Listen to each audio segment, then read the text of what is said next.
Cornell had wanted to do that for other reasons, and that's why you have sublet that land across the creek.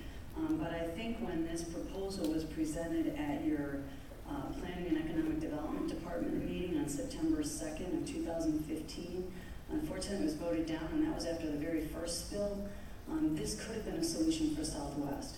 And my biggest concern is that USF has already found bacteria in our waterways along our shorelines that is very dangerous, and we typically don't test for that. And so when I saw your plan and it said expect more overflows, I have great concern for the public health and safety of our residents and our visitors. So, and to me, I don't want to see another overflow. And so if there is a way that you can temporarily get bladders, not build container units, but get bladders and do something to protect our waterways to ensure that we do not have a health crisis, that would be a real issue for me.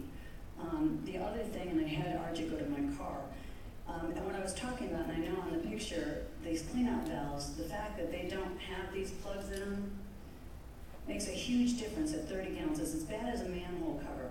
When we know we only typically have these, and these break, and 30 gallons a minute can go in, but yet if you insert a plug, we're not talking a whole lot of money and a significant decrease. So I worry. I understand how much TV is, and when I did it in my city, the one surprise we found when we knew we had a big problem was that one of our businesses didn't like flooding in his parking lot, and so he dug a connection to our sewer lines, and the water in the parking lot was. So I understand the value to finding what you can find in there, and that sometimes it's other offenses, but I think we presented some options with smoking, some options with putting plugs in these things that are big offenders that are much more cost effective that you can do quickly. But I caution you on any more overflows, and that you really need to do everything you can. And I also want to clarify that I don't mean this just for the city of St. Petersburg. And I've tried carefully, although you guys, have been the elephant in the room, but we've got plenty of cities out there that have not been responsible, and it's not just in Pinellas County. Shortly after the reports came out about Manatee and Sarasota counties as well. But we need to be due diligent on this. Every single city and county needs to be due diligent on this. And I know Penny for Pinellas is coming up again on referendum, and I'm glad Commissioner Long is here. When you look at the projects that have worked out over the years, it frustrates me when cities spend money on trees and on cultural arts when it was designed for infrastructure, and very few cities, especially some of our most offending cities with the sewer infrastructure, have put nothing from their penny for Pinellas into their sewer infrastructure. And that's up for vote again. And we need the people in this county to be confident that the local officials will use that tax dollar for what it was designed for. And something like this is exactly what it was designed for, and yet it hasn't been used for that. And that is extremely frustrating. And so, no, Mayor, this really wasn't something that was a personal thing with you or me. I hope you understand that, because Tarpon Springs has problems, Largo has problems, St. Beach has problems. The county has some problems that are, frustrating. Not everybody had sewer spills, though. So some cities are doing their due diligence, and we don't want to hurt them in the process for doing good. But thank you for your presentation and your due diligence. But please, please do more above and beyond. Please be Superman and make sure there is not another overflow like we have had, and protect our public health and safety. Mr. Chairman, if I may. Thank you for your comments. We obviously are going to, like I mentioned before, we're going to continue to look for any opportunity, any option that's available to us in the short term, while continuing to do work that's going to benefit us on the long term. The master plan is a really important piece of it. And we haven't even talked about stormwater, which a lot of communities aren't talking about, but we're also doing a master plan of our stormwater system, because that factors in to these issues. And St. Pete had not done a master plan for over 20 years, which is remarkable to me. So we're going to do that. But I want to be real clear about one other thing. And I think this is important. While we're going to try and do everything we can to prevent any discharges, I think any elected official, and I think Mary talked about this, any elected official who guarantees that they will be able to prevent discharges from ever occurring is not being honest with you all. So we're not going to do that, but we're sure going to do everything we can to make sure that we don't have them, And then if we have them, we do everything we can to make sure that anything that is discharged has been at least partially treated so that we don't have raw sewage flowing down the streets and going into the bay. Thank you very much, Mayor. Our audience has been very patient through 2 meetings. A lot of you have been here both times. Now's your opportunity to use this microphone on this side. But let me say this. We all know we have a bad situation. We've all been on these offenders or people that had the problem. And I think everybody's got the message that we need to do something. I'd be hopeful that we could have any constructive comments, ideas for the future or whatever. We take about, we're going to take about 25 minutes, and then we're going to have some comment from the delegation. Sir, are you coming to the microphone? You want to come up there first? Sure. Yes. Oh, we have a list? Are you on the list? Yes, sir. Okay, go ahead. My name is Justin Bloom. I'm the first on the list. Thank you for the opportunity. I'm glad that the delegation is having these meetings, and I hope to participate. I'm the executive director of Suncoast Waterkeeper. It's an environmental organization that is active with membership throughout Tampa Bay, as well as Manatee and Sarasota counties. Our goal is to protect the waters of the Suncoast and water quality and the communities that rely on the healthy bay.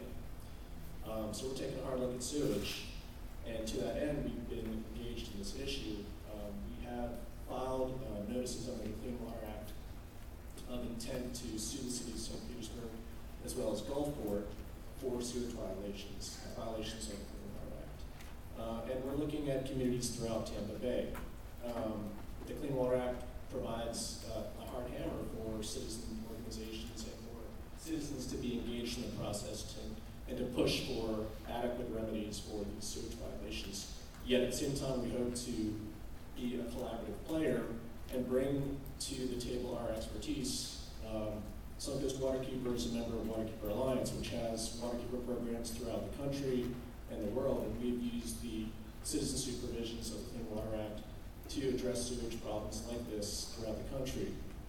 Recently, a number of years ago, we had a campaign in San Francisco where we used citizen suit enforcement to work with the state and federal agencies to, and what we hope to use as a model, to bring citizen input and our expertise through sewage consultants and our network of environmental activists and engineers to help craft consent orders, consent decrees that work. So we look forward to being a resource to the delegation and to the communities, and we believe that it's very important to have public input into these consent orders and decrees and to forums like this. Thank you very much. Thank you, Mr. Bloom. Next, we have Howard, and I can't read your last name. He lives on Bayou Grand Boulevard, Northeast. I'm gonna wait for a city council meeting. Beg your pardon? I'm gonna wait for a city Okay, council meeting. thank you. Martha Collins from Old Northeast. And after Martha would be Joe Farrell from the PRO. Hi, thank you everyone, particularly the delegation for taking the time and allowing the public to comment on this. I am a resident of the Old Northeast in St. Petersburg, but for full disclosure, I'm also an environmental land use attorney and I sit on the board of the Gulf Restoration Network. I'm here on behalf today of my 8-year-old daughter and my 4-year-old daughter, and I got involved because my 8-year-old daughter came to me who was trying to learn to sail out of the St. Pete Sailing Center right where one of these discharges occurred, and her sailing program was canceled, and since we've had to pull her due to public health, safety, and welfare concerns. I've been studying the water quality testing. I'm appalled at the lack of testing that is going on. I think it's very difficult to be making these determinations and going into these consent decrees without having adequate water quality testing being done in the Bay. Representative Peters, thank you so much for bringing up these issues. We absolutely should be looking at not having any other discharges, but right now the testing that is being done is inadequate. So my question is, When are we going to start focusing on better water quality testing and notifying the public of what the real health concerns are? Thank you. Thank you very much. Mr. Farrell. Hi, Joe Farrell, Director of Public Affairs at Pinellas Realtor Organization and proud product of Cooper City. Basically, we're here. This issue came to the realtors basically at a weird moment over the summer when we started having several of our members having sales fall through. Folks being, oh my gosh, what happened? They would hear, major rain event, there's people all over my beach, and I don't want to buy this house. So we'd have to walk through the process and explain that's not the issue. But then we've kind of come around to another problem, and I'm glad a lot of people are talking about the private sewer laterals. And the issue that we have with that is the cost, and what that cost is to homeowners. And we believe that homeowners need to play a role in fixing this problem. It's not just on the plants, it's not just on the collection system, but it's also on the private sewer laterals. We just want to make sure that folks are aware of the cost that it has and how it has a very, very strong effect on middle to lower income homeowners.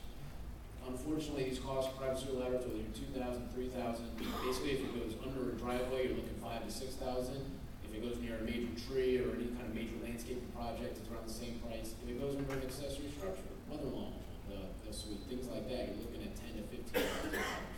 Basically, it's what it costs to trench the thing. It's whether it's easy grass, whether it's pavement, or it's a foundation, those are the big costs.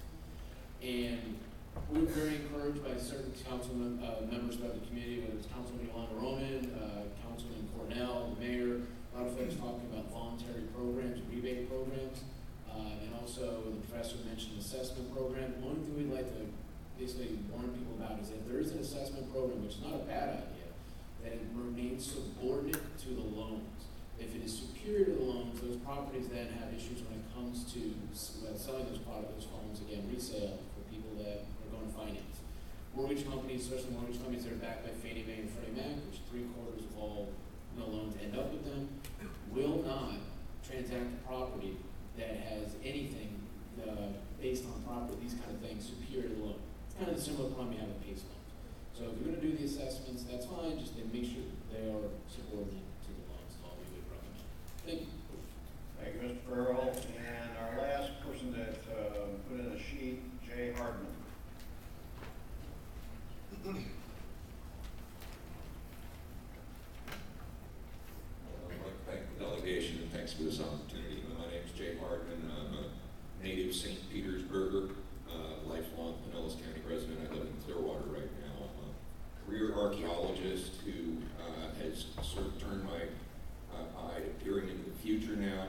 And it occurs to me, and I'm glad I get to be the last to speak because I don't want to change the subject, but that we're still looking at solutions to a problem that we're using gravity and water, which is a Roman thing. And so I'm wondering if anybody has looked into innovative ideas for the immediate problem of capturing this waste, but perhaps doing something with waste to energy, capturing that resource and not seeing as a waste product, but maybe as a stream that could turn into revenue. And I've been working with a group of intergenerational, multicultural, interfaith group that is looking into some solutions. And I'm happy to hear that the mayor is interested in hearing about these ideas, and I'll be happy to talk with anybody about the ideas that we have to intercept this stream immediately, and then looking into the future to come up with ideas that we can innovate and get away from using fresh water to eliminate our waste. So thank you. Thank you, Mr. Hardman. All right, members of the delegation, who would like to have a comment?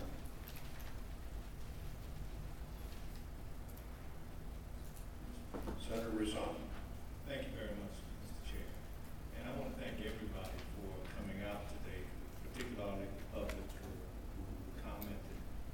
And I think by having these workshops and providing this information, it will lead towards what Professor from Florida Atlantic talked about, what Ms. Juergens talked about, what the mayor talked about, and that was creative leadership to get something done and not just meet and talk and wring our hands, but to actually provide some action. That was the motion at our last meeting that we receive proposals today, talk about solutions, and take some action at the first delegation meeting after the election. That first delegation meeting, I guess, the opportunity to do that will be December 2nd. And I'm hopeful that one of the ideas, if the state steps up, and as a delegation, we step up and do our part of contributing towards a solution, which may include and should include water quality testing, as well as immediate capture so that we can be ready for what everyone acknowledges is a 0.01% chance of happening that happens. So I think that the information we received is good. We can't guarantee against another weather event, but we can guarantee our efforts and guarantee it by taking some action. So I hope that this delegation, Mr. Chair, will vote on something that we can take to Tallahassee that would help do our part in solving this problem. Thank you, Senator. Other comments? Representative Peters, you have any comments?